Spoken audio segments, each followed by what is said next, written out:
Hey, fight fans, welcome back to Carlo Prusa MMA. Today I'm with a very special guest. He is the Executioner, Mr. Joey Beltran, UFC veteran, Bellator veteran. Been doing this for a long time. Joey, how are you doing, my friend? I am doing well, sir. Awesome, man. Well, so you've been doing this for a very, very long time. And I think one thing that a lot of people forget in this sport is that 20 to 25 years ago, man, this was not what it is today. MMA was not as culturally accepted. You had senators calling it human cockfighting. It wasn't legal everywhere. People were saying that, it's the wild, wild west. During those early days, those first few fights, amateur fights, pro fights, do you have any stories of mystery opponents fighting in unsafe fighting conditions, bad medicals? Do you have anything crazy? Um, nah, I mean, well, it was definitely before social media really exploded. So, I mean, really, all my amateur fights, with the exception of when I fought UFC veterans, like the guys, I just fucking I the first time I ever saw them was at the weigh-in. I kind of like it that way. Now and even throughout my career, like when you know who you're going to fight, you're going to obsess. You're going to fucking look at all their stuff and almost kind of like you can mentally fuck yourself up. Whereas before, like, you just show up, you only focus on yourself. You show up and fight. Fuck it. So I really like the way I was fortunate to come up at a time, like I said, that was before. I mean, I think all I had was MySpace, So, but I mean, people definitely were not blowing it up like it is now. Like now, um, all the guys that I work with are predominantly amateur, okay? And you would think like amateur, well, that's gonna be hard, but nah, man, these people like have everything on for the world to see. Which on one side you're like, oh well, self promotion is a business, blah blah blah. But on the other hand, man, like I very rarely is do we walk in blind to fights now as coach. You know what I'm saying? When you first started doing this, did you ever envision the sport to blow up to what it is today? Yeah, man. It was you could see, like, yeah, it was definitely on the ascent. Like it was, you could see the rocket ship starting to take off. Over your career, you fought some very tough guys, very good guys. And I think one of them I want to first touch on before you got into the UFC, you took on Houston Alexander. You picked up a really big win. Did you figure that would do enough to get you to the big show? Yeah, yeah, definitely. Like that was, he was, um, he had those really big, devastating knockouts. He was a very spectacular finisher. And so to pick up that win by a stoppage, like I knew life was about to change, and really it did. Do you remember where you were when you got the phone call that you were signed to the UFC? Yeah, yeah, I do actually. Funny story is I was home because I just beat Houston. I was chilling, celebrating, and I just ate a pot brownie. And this was prior to when it was legal, so I just had a pot brownie, and I was like, yeah, I just started to marinate, and then I got the call from my manager. He's like, "Hey, what's up, champ? How you doing?" I was like, I'm good, I'm good. He's like, "All right, do you still have um gas in the tank?" I was like, "Fuck yeah, I do. What's up?" He's like, "All right, I need you to tell me that you have the best manager in the world because I just got you into the UFC."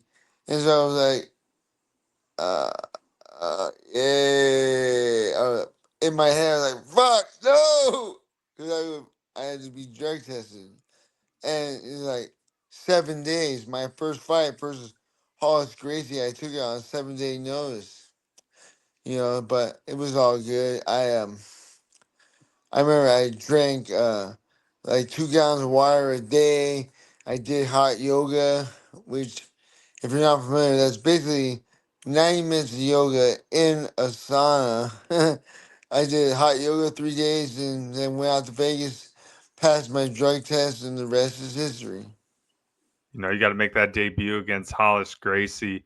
What a great win for you. You were able to finish it there late in that second round. Walk me through that finish if you remember it. Yeah, man. I remember like it was he was got really like tired. I'm like, what the fuck is up with this guy?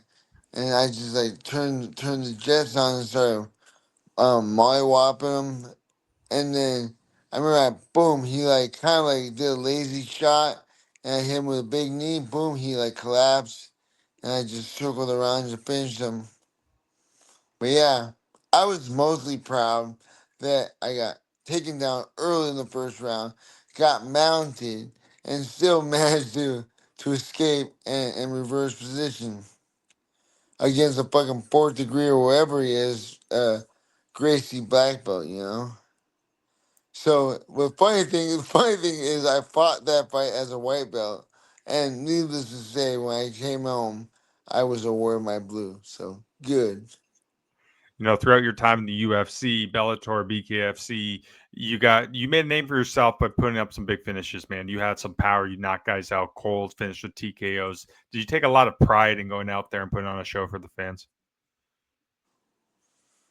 Um, yeah, I mean, I do, but honestly, it's from like from the bottom of my soul, I swear, like it was not ever like a goal of mine to put on a show. That's just the way I fight. That's just the way I know how to fight. And it's like very much so in the UFC, for instance, like I would be so scared in the back, like so freaked out, like in my head, like it's horrible negative self talk, like oh man, this guy's gonna fuck you up. You're going to go out there and get hurt. You're going to get hurt. Like what are you doing here, Joey? Like don't go out there. Don't.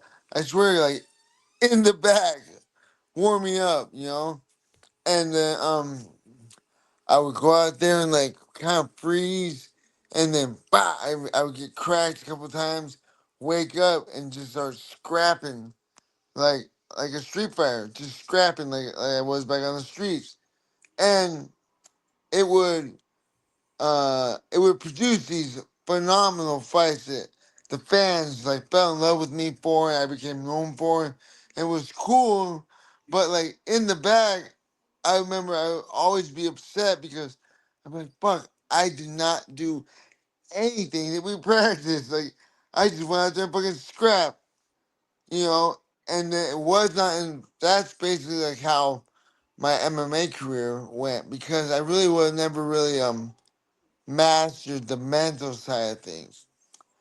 Then when, but um, about my second or my third fight, by my third fight in bare knuckle, I started working with a mental coach.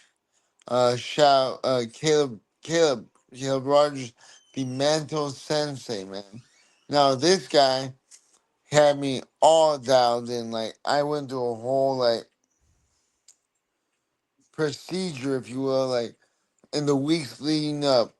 So I would like go over all the worst case scenarios, and I would figure out and hand write out like how am I going to get over.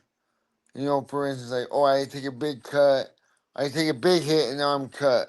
Like how am I going to react? Because by that point it was only bare knuckle, no more MMA. Or the guy hits me in the liver, I'm hurt. Like how do I navigate these horrible situations? And so that by the time fight week came around, I had already mentally gone over all the horrible situations that I really truly sat back and enjoyed the fight. I enjoyed the fight week, which for me, while I was in the UFC, like fight week was my least favorite time because I'm like, oh fuck, man, like no joke, I trip out like everyone's going to see me. I'm on TV now. Everyone's gonna see me. I'm gonna lose. I'm gonna get my ass whooped by this guy.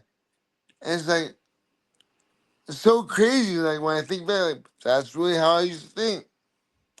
And then, like I said, fast forward to working with Caleb. Like, man, I really enjoyed everything. I enjoyed the interviews. I enjoyed the weigh-ins, and it's really enjoyed fighting. And like went on like a 6 fight win streak when I was 38. Like won like 4 or 5 in a row and bare knuckle. Won a fucking MMA fight out in Russia we took a road trip to. Like, it was a great little run. And then, like, shit kind of came undone at the end, because of some shit in my personal life, but whatever. We don't need to talk about that.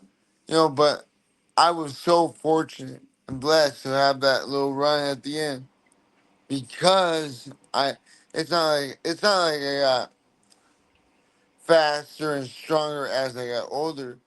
I just finally got my head on straight and got the mental side of things locked down.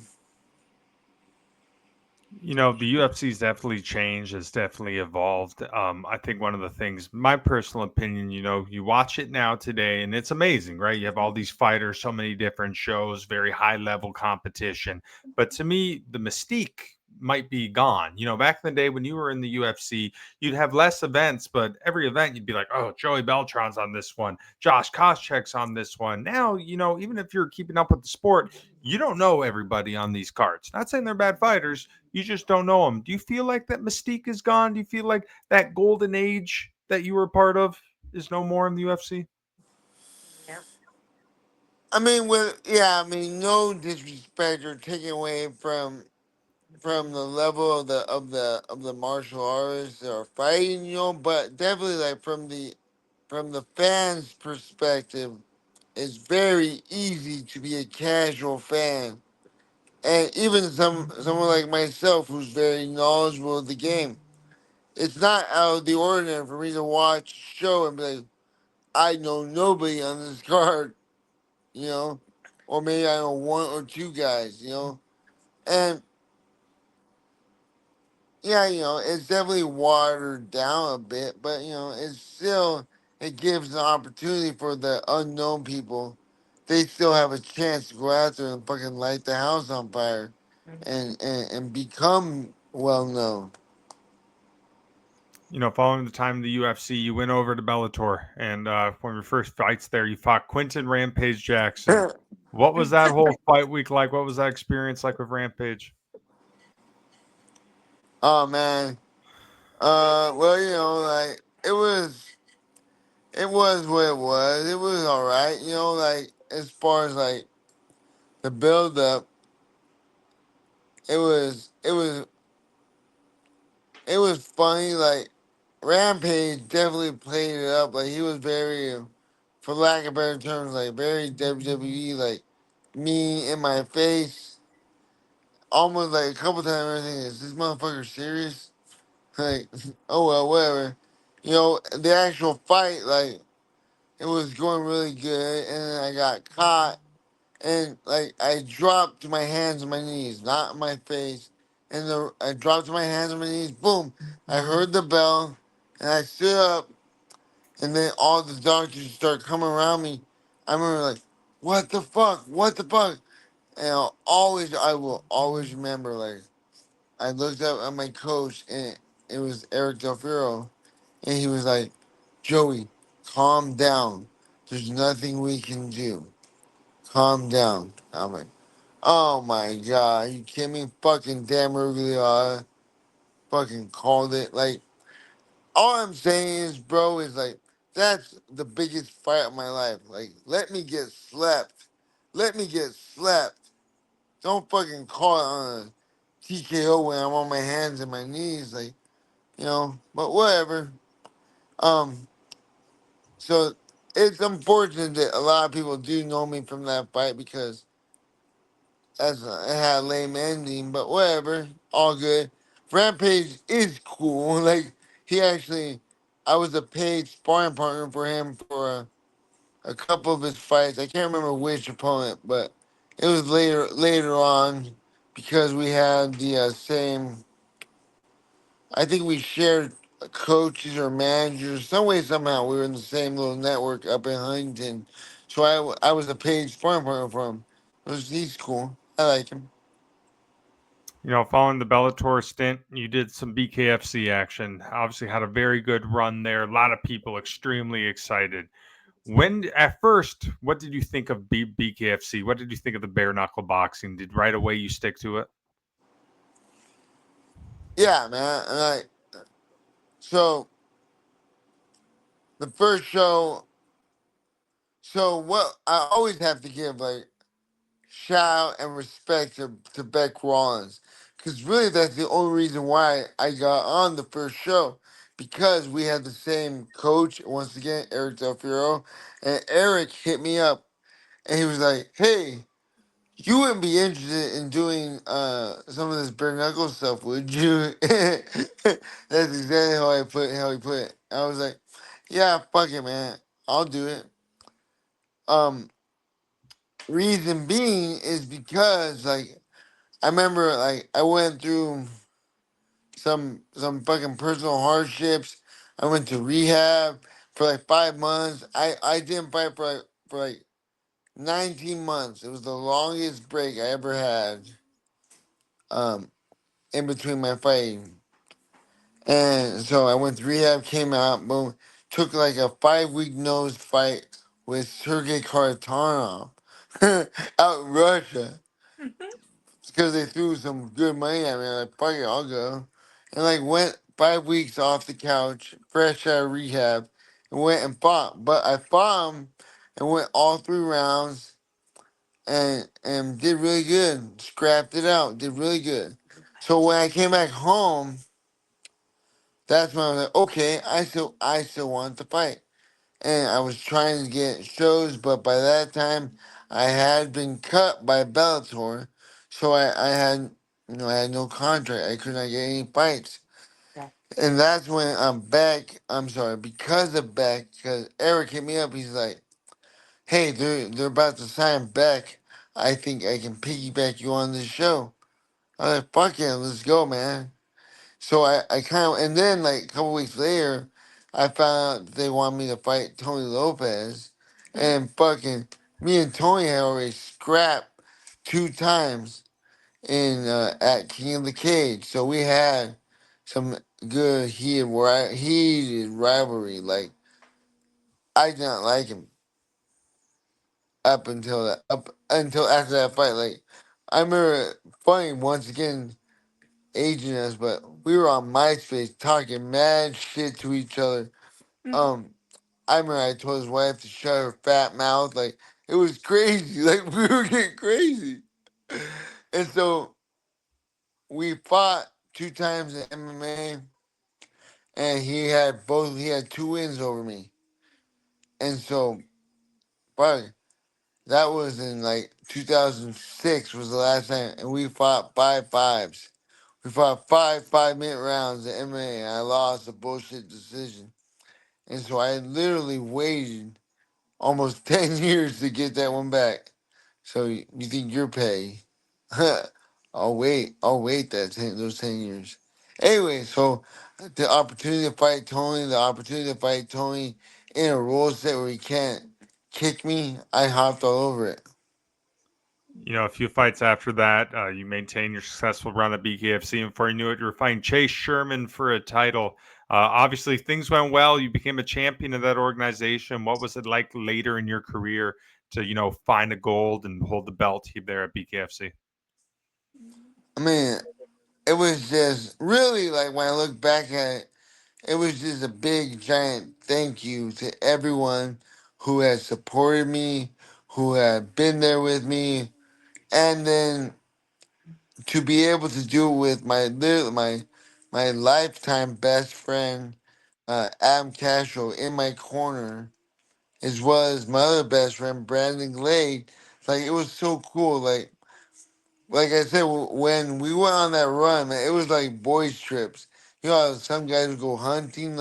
we would go fighting, or I would fight, and they would come along. Like and that's how it was. That's how we the vibe was on the plane. The vibe was in the hotel. Like we were there having fun, and we just knew we were going to win. And it was like that for 5 fights straight. Boom, boom, boom. It was sick, man. Now, how are you enjoying life outside of competition? How are you enjoying being a coach? You know, here's the funny thing: is that I really, really do not like coaching fighters, if you will. You know, because like I have a very, very low threshold for bullshit. You know, and I look at people that are like physically talented and they're young, they have no injuries and no marriage, no kids. I'm like, what the fuck is your reason for not being here every day? Like, you know, and then we go out there and you lose. I'm like, well, well, I, you know, it's a character default. I know. I have very low patience. So it's like, but on the other side, I love teaching, for lack of better terms, normal people martial arts. Like, I really, really enjoy the process of the basics, fundamentals, like teaching people how to jab correctly, how to slip and counter. Like, I love that shit for sure. So, you know, but like, I have a couple fighters that I have strong personal relationships with, so I know them as people, as who their character is. So I will walk in the battle with them any day, you know. But it's like at the gym I'm at, we get a lot of fighters or people that want to fight, and so I'm like, all right, well, whatever, motherfucker. You know, let's. Oh, I bet you do. You know, and like I always say, like I will match your commitment if I will match your commitment. So if you are there at 5 in the morning, I'll be there at 5 in the morning. Let's go. You are going to run hills that night after work because you have to work an 8 hour shift. Well, fuck, Coach Joey will meet you and run those hills. Well, I won't run, but I'll be there holding the light for you. You know what I'm saying? But it's like, if you bullshit me, I'm bullshit you too, homeboy. You know? So that's how I approach it, you know. Maybe in my older age I'll get better at or have a maybe a less intense approach, but I mean really I just know how dangerous it is in there. And that's another thing, like I could go on a rant. Or I'll make it short, but like the whole amateur MMA system, I think is bullshit. I think it's absolute bullshit. You have these kids taking trauma with I'm sorry, 6 ounce gloves, and after they fight, well, I think it's like 3 fights or something like that. They don't have to wear shin pads, and like they're stoked. Oh, I don't have to wear shin pads. I'm like, fuck that.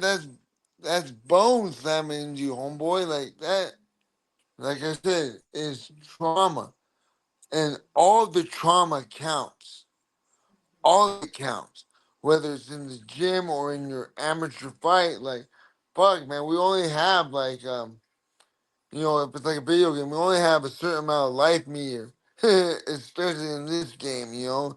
And so it's like it really upsets me that these guys are like the whole, like I said, the whole amateur system because everybody's making money. These promoters are making money. The people that fucking sell the beer and hot dogs are making money. The people that own the building are making money. But you know who's not making the money? Fucking kids fighting. You know. So you know.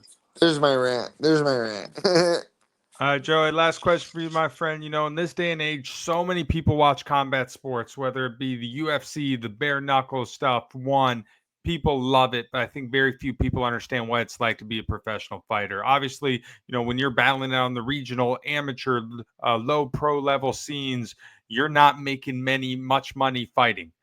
In addition to that, a lot of guys have those 9 to 5 jobs they have kids, they have a wife, they have to make all these sacrifices, they have to pay to train, they have to train on the side. You had to do a lot of this in your career. Um, how did you keep motivated? How did you keep kicking and pushing to get through all the sacrifice needed to be a professional fighter? I mean, I really had no plan B. I mean, it was yeah, I had no plan B. I jumped in with the mindset like I'm going to make it to the UFC. Like, and I swear, I made a commitment. I wrote it down. I looked at it every day. Like, I will be in the UFC within 3 years, or if I'm not, I'm quitting. I'm quitting. I'll go get a real job. And sure as shit, look at my record on SureDog. I made it within 4 days of the 3 year mark. I made my UFC debut. And, it's just a matter of like,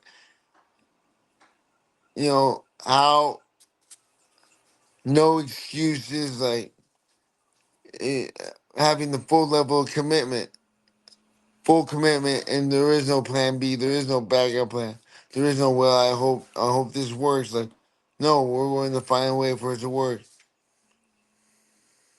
Very amazing. Well, Joey, thank you so much for talking to me tonight, man. It's an absolute honor talking to you. I've loved watching you throughout your career, my friend. Hey, no problem, man. Thanks for having me on. Absolutely. That's it for us tonight. That is Joey Beltran. I'm Carl Prusa. Stick around, fight Bye fans. bye. Awesome. Awesome.